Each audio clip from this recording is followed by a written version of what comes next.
पिछले विषय में कोई प्रश्न है?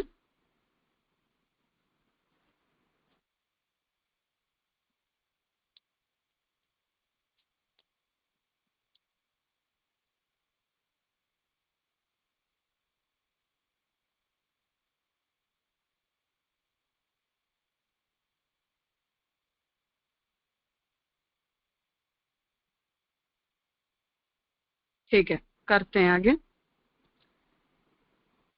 श्री पुष्टि मार्ग लक्षणानी इस ग्रंथ के अंतर्गत श्री हरिराय जी ने पुष्टि भक्ति संप्रदाय के जिन सिद्धांतों के आधार पर संप्रदाय के स्वरूप का निर्धारण करने के लिए इस ग्रंथ को लिखा, वहां हमने ये बात 7वीं कारिका तक देखी कि जब भगवान जीव का अंगीकार करने में विलंब नहीं करते और जब भगवान किसी का अंगीकार करना चाहते हैं तो केवल अपनी कृपा से ही उसका अंगीकार कर लेते हैं।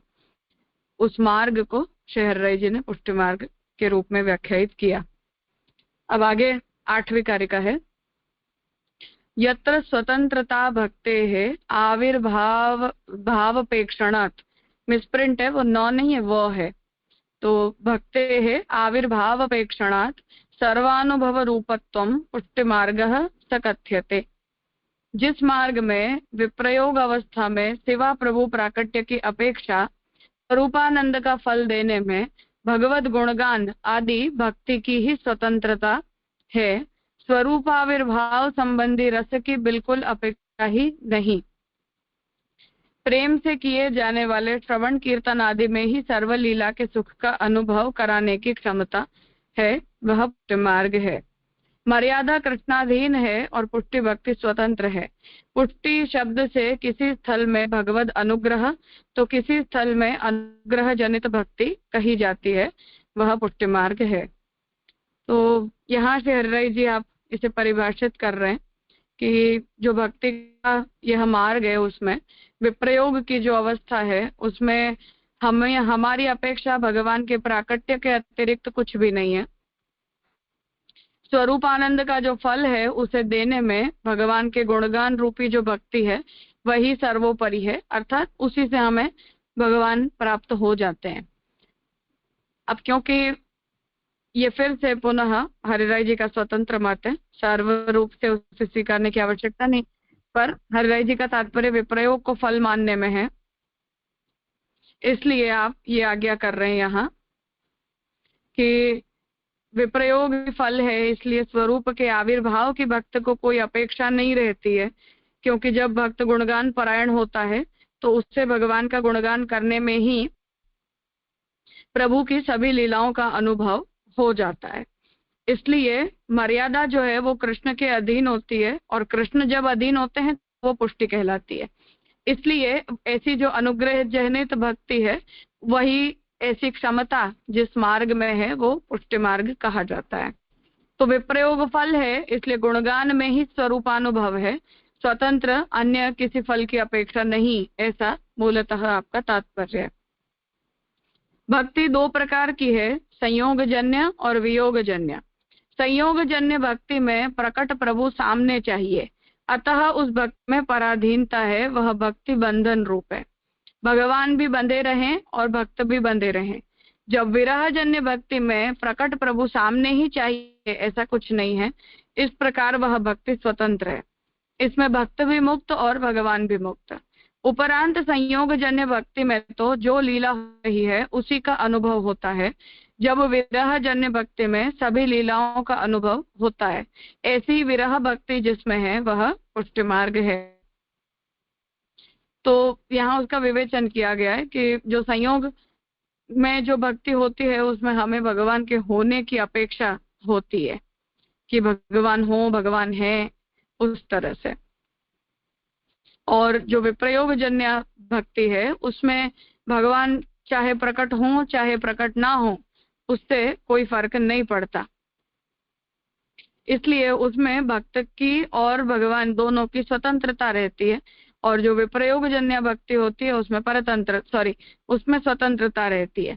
इसलिए विप्रयोग जो है वो परम फल है और गुणगान में ही क्योंकि भक्त को भगवान के स्वरूप का अनुभव हो जाता है, जैसा कि हमने देखा था कि भगवान का नाम और भगवान इन दोनों में हम कोई भेद नहीं मानते, तो जो गुणगान है उसी में स्वरूपानुभूति का भी अनुभव भक्त को हो जाता है, इसलिए वही अवस्था को यहाँ फल के रूप में बताया है।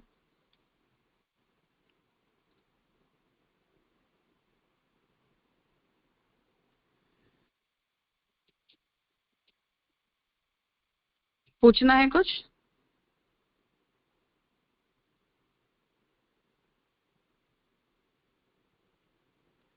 जैसा मैंने कहा कि ये विप्रयोग के विषय में हरिराय जी का स्वतंत्र मत है, इसलिए उसी दृष्टि से इसे सोचना पड़ेगा। सार्वत्रिक रूप से इसे हम एप्लीकेबल नहीं कर पाएंगे, तो उनके स्वतंत्र पक्ष के हिसाब से यहाँ इसका अर्थ हमें समझना है।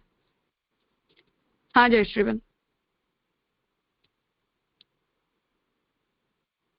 हाँ राजा, हाँ राजा, दंडवत प्रणाम। वो स्वरूप आविर्भाव संबंधी रस की बिल्कुल अपेक्षा नहीं है, तो वो जो बात स्वतंत्रता से बताई, तो वही बात उससे साथ में लागू पड़ेगी ना?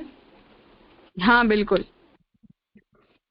वो विप्रयोग की प्राधान्य है इसीलिए ना, नहीं तो ऐसे तो अपेक्षा है आपने यहाँ तो आविर्भाव की हाँ स्वरूप की। हाँ, भाई वो उनका स्वतंत्र पक्ष है, इसलिए उनके मतानुसार ही इस बात को समझ लेना। क्योंकि उसके साथ रस की भी बात आई ना, तो हमारे यहाँ तो अब हम जब भक्ति रसत्व करते हैं तो उसमें भी रस तो भक्ति रस ही है, तो एज ए भक्ति भी रस होती है, तो यहाँ रस की भी अपेक्षा नहीं बताया ना कि स्वरूप संबंधी रस की भी बिल्कुल अपेक्षा नहीं है, तो उसी हिसाब से मैंने पूछा आपको। हाँ नहीं, वो ठीक बात है हरिराय, इसीलिए मैंने कहा कि उनका स्वतंत्र मत है, इसलिए उसी तरह इसे इंटरप्रेट करना है।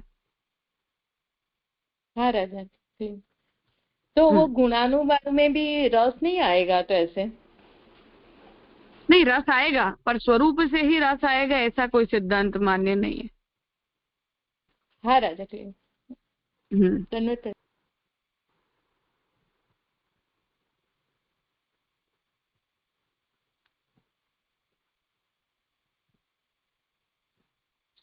ठीक है। लोक वेद भया भावो यत्र भावातिरेकतः सर्वबाधकता स्फूर्ति पुष्टि मार्ग स कथ्यते। जिस मार्ग में प्रभु में प्रेमाधिक्य होने से स्त्री पुत्र आदि लौकिक से और यावत जीवम अग्निहोत्र जुहुयात जीवन पर्यंत अग्निहोत्र होम करना, प्रतिदिन संध्या करनी इत्यादि वैदिक कर्म से भी बिल्कुल भय नहीं रहता। भगवत भाव प्राप्त हो तब काल कर्म स्वभाव आदि का बल उसके आगे न चले, वह पुष्टि भक्ति मार्ग कहलाता है। श्रीमद् भागवत में भी कहा है कि नारायण परायण भगवत भक्त किसी से नहीं डरते तथा स्वर्ग मोक्ष और नरक में भी तुल्य दृष्टि वाले होते हैं।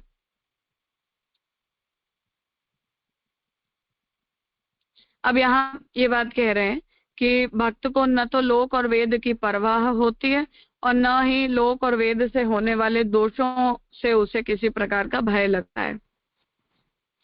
तो आप यहाँ ये आज्ञा कर रहे हैं कि जो भक्त है उन्हें ऐसी कोई चिंता नहीं होती है कि अब घर परिवार का के साथ हमारे संबंध नहीं रहे, समाज से हमें किसी प्रकार का कोई भय हो गया, और जैसे लोक से किसी प्रकार का उसे भय नहीं रह जाता, उसी तरह वेद से भी नहीं रह जाता।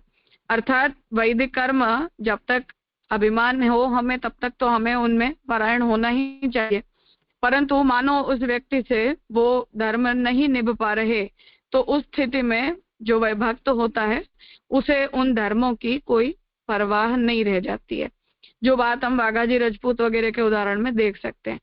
तो शास्त्र से होने वाला पाप लग जाएगा या इससे हमें दोष लग जाएगा, इस तरह की कोई चिंता जो है वो भक्त को रह नहीं जाती है, ऐसा बताते हुए उसके अंदर रहे हुए भगवत भाव की उत्तमता का यहाँ हरिराय जी निरूपण करना चाह रहे हैं कि जो जैसा हमने आगे देखा था कि भक्त के लिए सब कुछ जो है वो भगवान की भक्ति में गतार्थ है, उसे कोई प्रकार के स्वतंत्र धर्मों का आचरण करने की आवश्यकता नहीं होती है, और भक्त को तो केवल अपने भक्त स्वामी की ही अपेक्षा होती है, भगवान की भक्ति की ही उसे अपेक्षा होती है। इसलिए अन्य साधनों से मिलने वाले फलों की भी उसे कोई चिंता नहीं है। तो जब फल की चिंता नहीं है तो उनसे प्राप्त होने वाले दोषों की भी चिंता नहीं है। तो एक लेवल के बाद भक्त जो है उसमें भक्ति के प्रति जो उसकी प्रधानता का भाव है, भक्ति को इम्पोर्टेंस देने का जो भाव है, उसी के सहारे वो भक्ति मार्गीय धर्मों में अपनी निष्ठा को प्रदर्शित करता है। ऐसा तात्पर्य सब कुछ छोड़ देना चाहिए या उससे हट जाना चाहिए, ऐसा तात्पर्य नहीं है।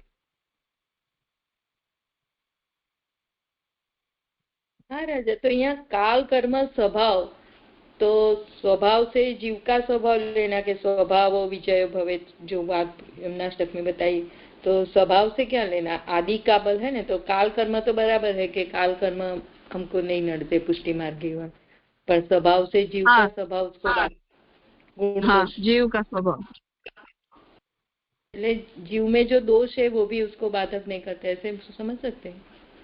हाँ बिल्कुल।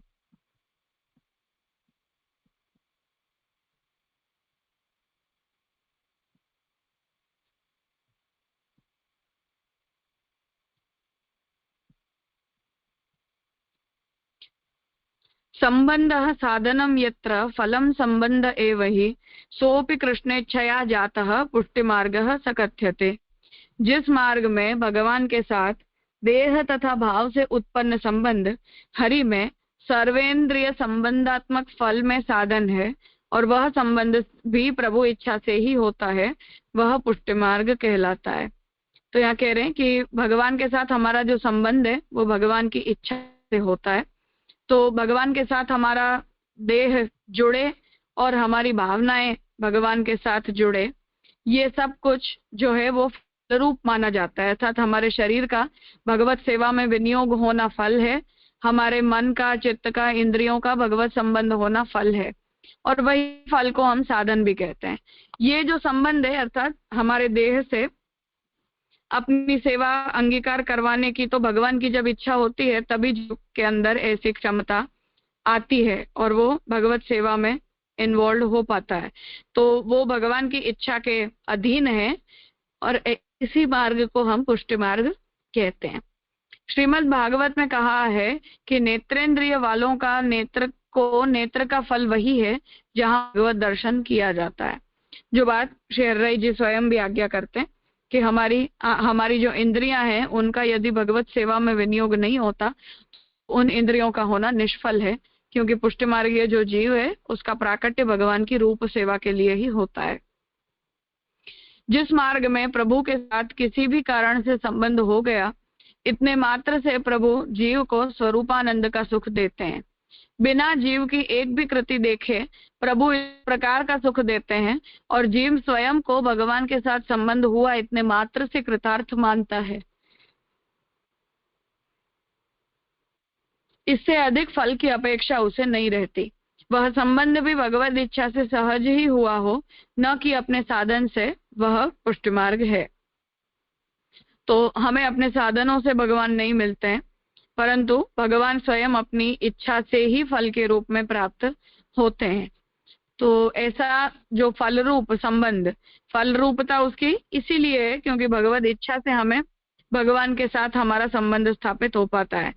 तो ऐसी जो संबंध की स्थिति है वही अपने आप में फल के रूप में बताई गई है, और ये जो फल है वही पुष्टि मार्ग में साधन रूप भी बनता है। ऐसा लक्षण देते हुए पुष्टि मार्ग का स्वरूप यहाँ आप निरूपित कर रहे हैं।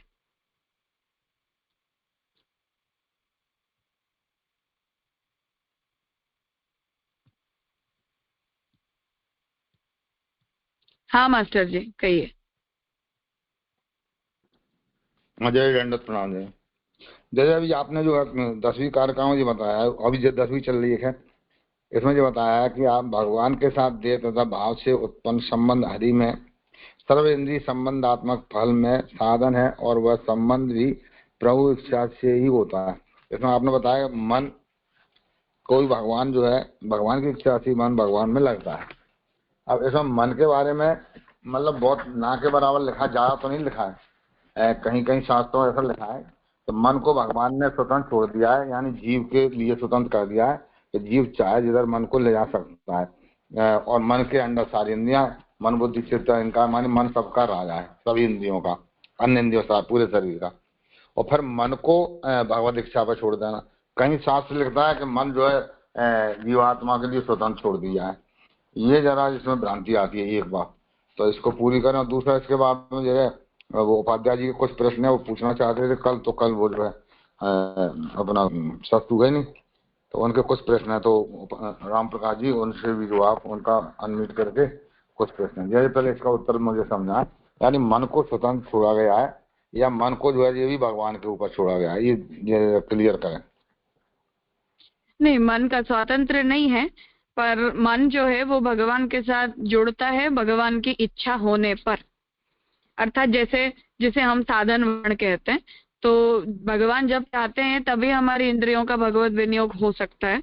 हमारी अपनी इच्छा से हम भगवत सेवा में परायण नहीं हो पाते हैं, तो वो भगवत सेवा के अधीन है। उसी तरह हमारे चित्त का भगवान में लग पाना, ये भी भगवान की स्वतंत्र इच्छा के अधीन है।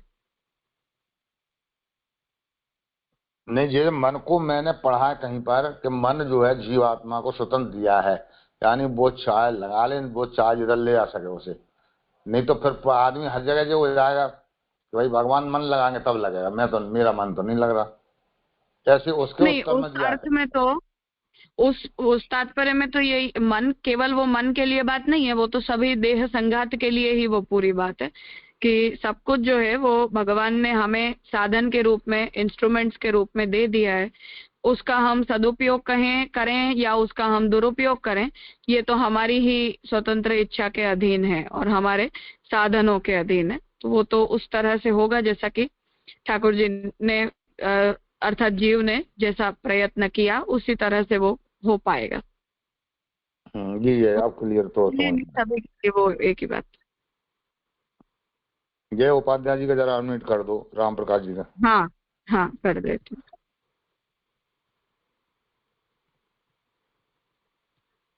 हाँ, कहिए।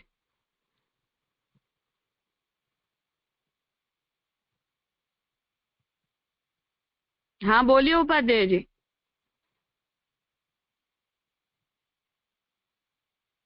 मैंने अनम्यूट कर दिया है आपको, आपकी आवाज नहीं आ रही है मुझे।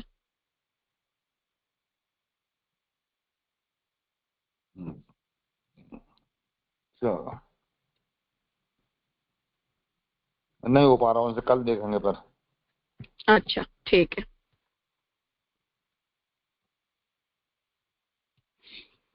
तत्संबंधिषु तद्भावः तद्भिन्नेषु विरोधिता उदासीनेषु समता पुष्टिमार्गः स कथ्यते। जिस मार्ग में भगवान से संबंधित वैष्णवों के प्रति सद्बुद्धि रखी जाती है, श्रीमद् भागवत में कहा है कि गोपिकाओं ने उद्धव का साक्षात भगवत स्वरूप समझकर पूजन किया था तथा भगवत विमुखों के प्रति विरोधिता रहती है। श्रीमद् भागवत में कहा है कि विदुर जी ने कृष्ण में दोष बुद्धि वाले होने की वजह से पुत्र सहित अपने बड़े भाई धृतराष्ट्र का त्याग किया। प्रभु में उदासीन बुद्धि रखने वालों के प्रति उदासीन बुद्धि रखनी, वह है पुष्टि मार्ग। तो प्रभु के साथ जिस किसी वस्तु का संबंध होता है, वो हर वस्तु अपने यहाँ भगवत संबंधी होने के कारण उत्तम मानी जाती है और भगवत संबंधी वस्तुओं के साथ भगवान के ही जैसा व्यवहार किया जाता है। जो कोई भी वस्तु भगवान से विरोधी है या भगवत संबंधी नहीं है, उस वस्तु का जो है वो भगवत संबंध नहीं स्वीकारा जाता। इसलिए उसे भगवान से विमुख जानकर, बहिर्मुख जानकर उस वस्तु का बहिष्कार किया जाता है या उस वस्तु के साथ अपनी अहंता ममता का त्याग किया जाता है। तो यहाँ ये बात बताई जा रही है कि ऐसा भगवानिष्ठ जो भाव है, उसी भाव को पुष्टि मार्ग के लक्षण के रूप में बताया है। भगवत संबंधी वस्तु मात्र में भगवत बुद्धि, यह सिद्धांत पुष्टि मार्गीय सेवा प्रणाली का प्राण है। स्वरूप चित्र जी आदि में भगवत बुद्धि क्यों? साक्षात भगवत स्वरूप श्री गुरुदेव पुष्ट कर देते हैं इसलिए। प्रसादी वस्त्र पवित्रा इत्यादि की सेवा क्यों? भगवत संबंध है इसलिए। गादी जी, पादुका जी आदि की सेवा भी इसीलिए। श्रद्धा पूर्वक जिन वैष्णवों ने सेवा की है, उनको उस पदार्थ में भगवान ने प्रकट अनुभव कराया है, आज भी कराते हैं और भविष्य में जो करेंगे उनको भी परम कृपालु वल्लभ कुलवश ऐसे प्रभु अनुभव कराएंगे ही।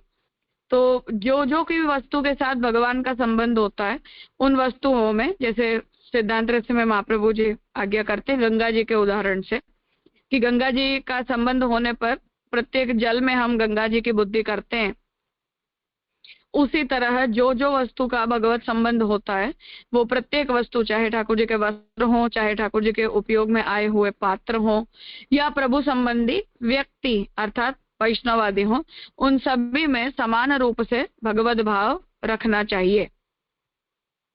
और ऐसा भगवत भाव सिद्धांत रस में बताए हुए जो समर्पण का सिद्धांत है उसी को ध्यान में रखते हुए रखा जाता है, ताकि हर वस्तु के साथ भगवत संबंध देखते हुए उन वस्तुओं को जो है वो भगवत संबंधी मानकर उन्हें पूजनीय भी माना जाता है।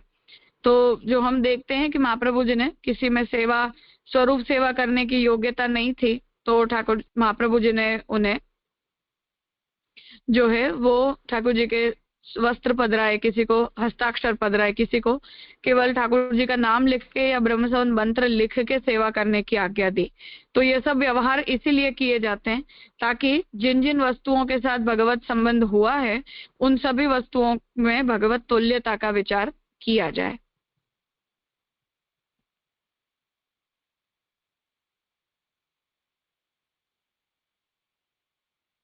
कुछ पूछना है?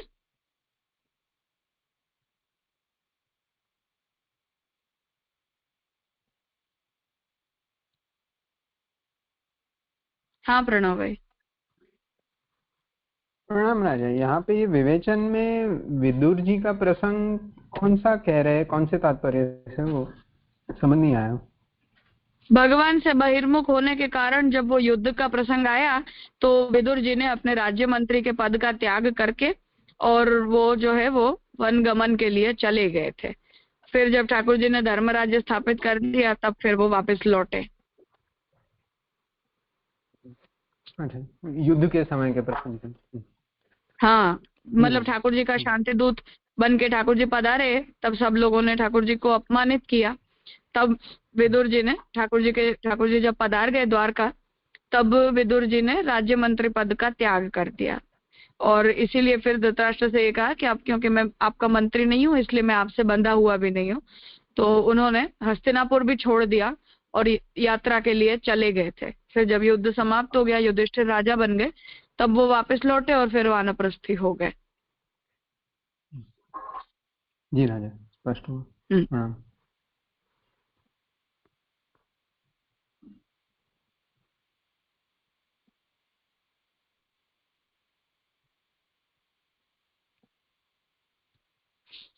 विद्यमानस्य देहादेहे न स्वीयत्वेन भावनम परोक्षेपि तदर्थित्वं पुष्टिमार्गः स कथ्यते।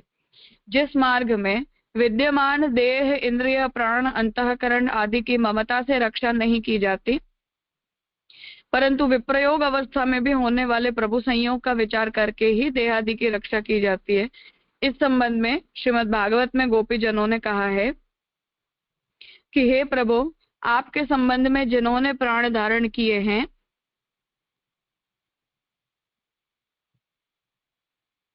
एक मिनट,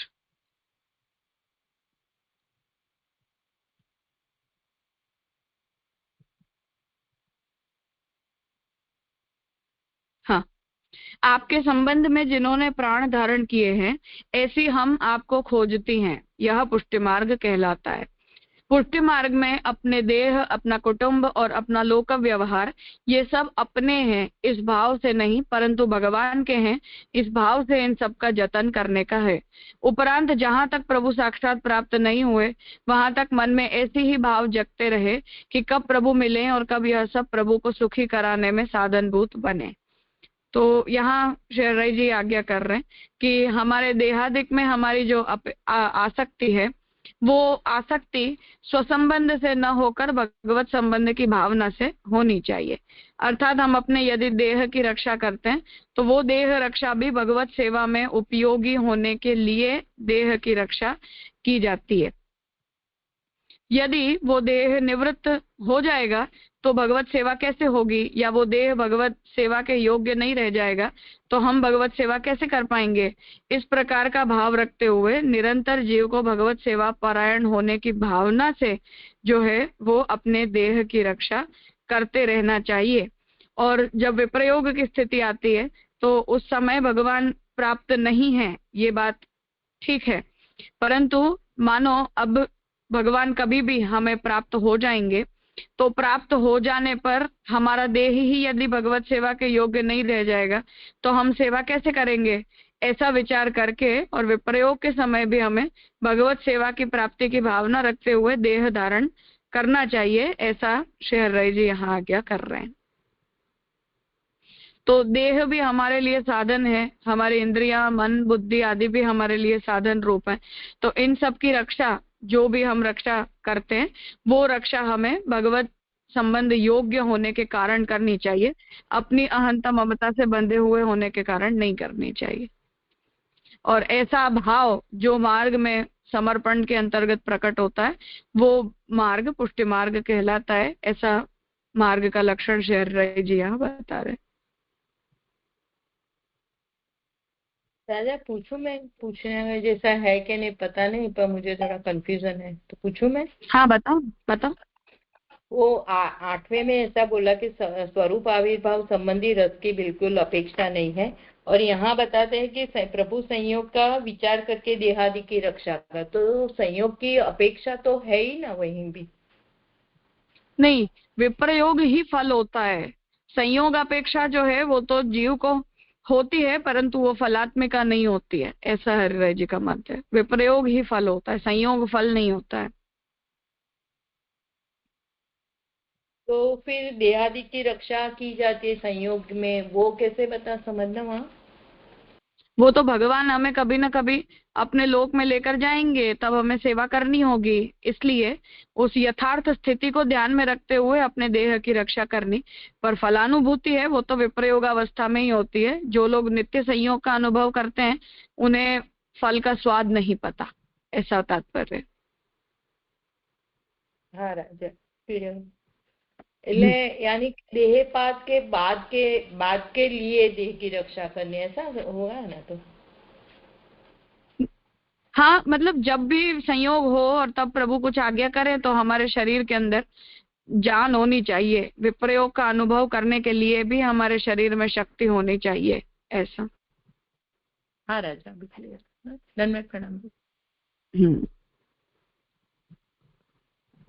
प्रणाम राजा, एक पूछना था। हाँ हाँ। ये जो आखिरी पंक्ति में कहा ना कि मन में ऐसे ही भाव झपते रहे कि कब प्रभु मिले और कब यह सब प्रभु को सुखी करने में साधनभूत बने। तो परिवार आदि का जो यहाँ जो संबंध है उसका संबंध मतलब विप्रयोग के साथ सोच रहे हैं या सुखी करने, कौन से संदर्भ में, वो समझ नहीं आया। ये तो विवेचक ने कहा है, हरिराय जी ने परिवार का कोई उल्लेख नहीं किया। विवेचक जो तो इन जनरल कह रहे हैं कि हर स्थिति में हम साधन संपत्ति का संपादन करें तो भगवत सुख की भावना से करें। अच्छा, और मूल में जो हरिराय जी ये कह रहे परोक्षेपि तदर्थित्वम पुष्टि मार्ग से कथ्यते, तो वहां पे उनका अर्थ मतलब प्रथम तो उनका अर्थ है कि जो विद्यमान देह आदि है उसमें मतलब जब तक विप्रयोग की अवस्था में वो नहीं पहुंच रहे हैं तब तक उसकी आवश्यकता है, वैसा ही अर्थ समझेंगे। हाँ। और उसके कारण मतलब वो जो पर उनके मत से ये तो है कि वो विप्रयोग की अवस्था तो इस देह से भी प्राप्त होनी शक्य ही है, ऐसा तो नहीं है कि देह पात ही उसका प्राप्ति का साधन है। नहीं, विप्रयोग देह के होने पर ही प्राप्त होता है, देह पात के बाद विप्रयोग नहीं होता है। जी राजा, तो इसमें फिर जो आगे जो विवेचन में कहा कि परंतु विप्रयोग अवस्था में भी होने वाले प्रभु संयोग का विचार करके ही देहादि की रक्षा की जाती है। हाँ अच्छा अच्छा, इसलिए देह की प्राण इंद्रिय सभी की रक्षा इसीलिए है कि वो विप्रयोग का संबंध प्रभु कराएंगे और इस देह के साथ ही कराएंगे, और तभी विप्रयोगात्मक जो संयोग है वो जो फल उस फलावस्था में वो फलावस्था की देह की अवस्था बने, इसलिए उसकी रक्षण है, और इसीलिए परिवार आदि का भी रक्षण उसी संदर्भ से है। हाँ बिल्कुल। जी राजा, प्रणाम।